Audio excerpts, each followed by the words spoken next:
पिलाने तुमको online class को स्वागत। आज आम पिले तुम परिवेश बहिर आम देश आम राज्य थिबा आम राज्यर अधिवासी मानकर प्रधान वृत्ति कृषिजात द्रव्य और शिल्प विषय पढ़े। तेणु पिले तुम परिवेश बहिर 52 पृष्ठटी बाहर कर। प्रथम देख पिले आम राज्यर विभिन्न फसल। तेणु पिले तुम आगे कहल तुम जमी कि फसल होती कि फसल होती धान गहम मुग बिरी कोलथ मांडिया हरड़ विभिन्न प्रकार डाली जातीय विभिन्न प्रकार शस्य जातीय आउ पनीपरिया चाष कर।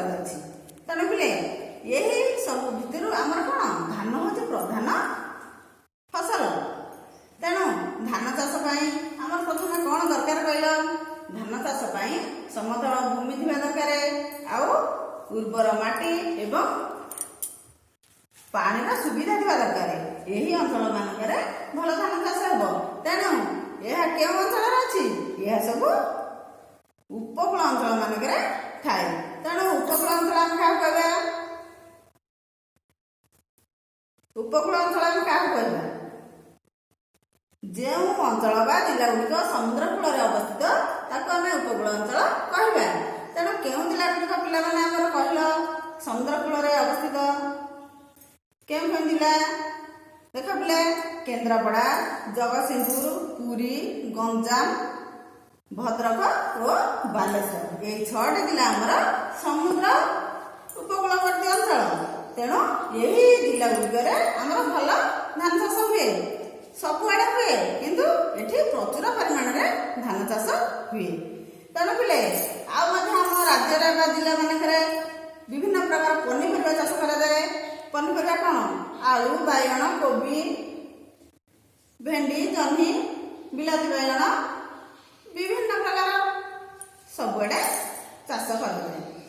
तेणु पिले आमर प्रथम आम जाना आउ ता छड़ा गहम मका बाजरा ये आमर माଳ अंचल प्रचुर परिमाण में चाष कराए। तेणु पिले तुम विभिन्न पनीपरिया शस्य जातीय विषय जान एथर देख आम फसल को 4टी भाग में विभक्त कर फसल को 4 भाग में विभक्त कर। एक शस्य जातीय फसल 2 डाली जातीय फसल 3 तैलबीज फसल 4 है अर्थकारी फसल। तेणु पिले प्रथम आम जाना शस्य जातीय फसल क्या कहना आम मुख्य खाद्य रूपे धान गहम बाजरा इत्यादि व्यवहार करछे। एगुड़ी को शस्य जातीय फसल कहवा। डाली जातीय फसल से क्या कहवा जो फसल को आम डाली रूपे व्यवहार करछे ताको डाली जातीय फसल कहवा तथा कौन मुग बिरी हरड़ इत्यादि। आउ सेमती तैलबीज फसल क्या कहवा जो फसल गुड़ी बा जो फसल तैल उत्पादन कराए ताको तैलबीज फसल कहुए। से गुड़ा कौन कौन गोटे है सोरिष जड़ा चिनाबादाम इत्यादि। अर्थकारी फसल जो फसल को साधारणतः बिक्री उत्पादन कराए ताको अर्थकारी फसल कहुए। से गुड़ा कौन झोट आउ आखु इत्यादि। तेणु पिले तुम्हें तो जान फसल विषय तेणु तुम बही लक्ष्य कर ये जो तले गोटे कोठार दिखाई विभिन्न प्रकार फसल ना से फसल गुड़िक केउड़िक डाली जातीय केउड़िक तैलबीज केउड़िक अर्थकारी फसल केउड़िक शस्य जातीय फसल ताहा तुम लिख कहल पिले डाली जातीय फसल आम किए किए मुग बिरी कोलथ हरड़ बुट कांदुल। तैलबीज फसल सेमती किए तेल जो बाहर जड़ा सोरिष राशि नड़िया एवं चिनाबादाम।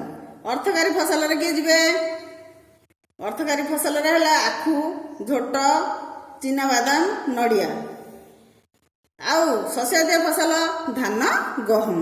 तेणु पिले तुम तो जान कोठरी की पूरण कर यह व्यतीत आमर केतक फसल आम राज्यर बा जिले विभिन्न प्रकार फसल होची जोठी कौन पानी सुविधा थी माटी उर्वर माटी होती भल फसल हम आ जो माटी आ पानी सुविधा नथिबो सेठी भल फसल